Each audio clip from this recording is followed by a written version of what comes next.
ಬೆಂಗಳೂರಿನ ಕೆಂಪೇಗೌಡ ಇಂಟರ್ನ್ಯಾಷನಲ್ ಏರ್ಪೋರ್ಟ್ನಲ್ಲಿ ನೆತ್ತರು ಹರಿದಿದೆ. ವ್ಯಕ್ತಿಯೊಬ್ಬನ ಬರ್ಬರ ಹತ್ಯೆಯಾಗಿದೆ. ಯಾಕಾಗಿ ಯಾರು ಮಾಡಿದ್ದು ಬನ್ನಿ ನೋಡ್ಕೊಂಡು ಬರೋಣ. ಏರ್ಪೋರ್ಟ್ ಅಂದ್ರೆ ಅಲ್ಲಿ ಟೈಟ್ ಸೆಕ್ಯೂರಿಟಿ ಇರುತ್ತೆ. ಅಲ್ಲಿ ಒಂದು ಸಣ್ಣ ಪಿನ್ನು ಕೂಡ ಒಯ್ಯಂಗಿರಲ್ಲ. ಅಷ್ಟೊಂದು ಚೆಕಿಂಗ್ ಸೆಕ್ಯೂರಿಟಿ ಇರುತ್ತೆ.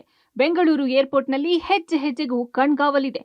ಅಷ್ಟೊಂದು ಬಿಗಿ ಭದ್ರತೆ ನಡುವೆಯೂ ಬೆಂಗಳೂರು ಏರ್ಪೋರ್ಟ್ನ ಟರ್ಮಿನಲ್ 1ರಲ್ಲಿ ನೆತ್ತರು ಹರಿದಿದೆ.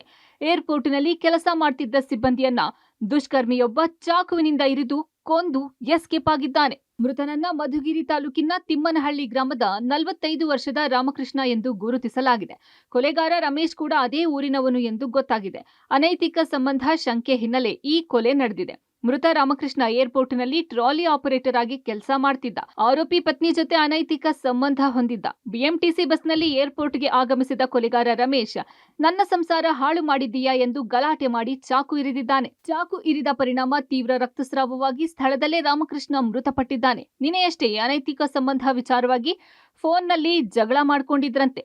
ಇವತ್ತು ಏರ್ಪೋರ್ಟ್ಗೆ ಆಗಮಿಸಿ ಕೊಂದಿದ್ದಾನೆ. ಕೆಂಪೇಗೌಡ ಅಂತಾರಾಷ್ಟ್ರೀಯ ವಿಮಾನ ನಿಲ್ದಾಣ ಪೊಲೀಸರು ಪರಿಶೀಲನೆ ನಡೆಸಿದ್ದು ಆರೋಪಿಗಾಗಿ ಬಲೆ ಬೀಸಿದ್ದಾರೆ.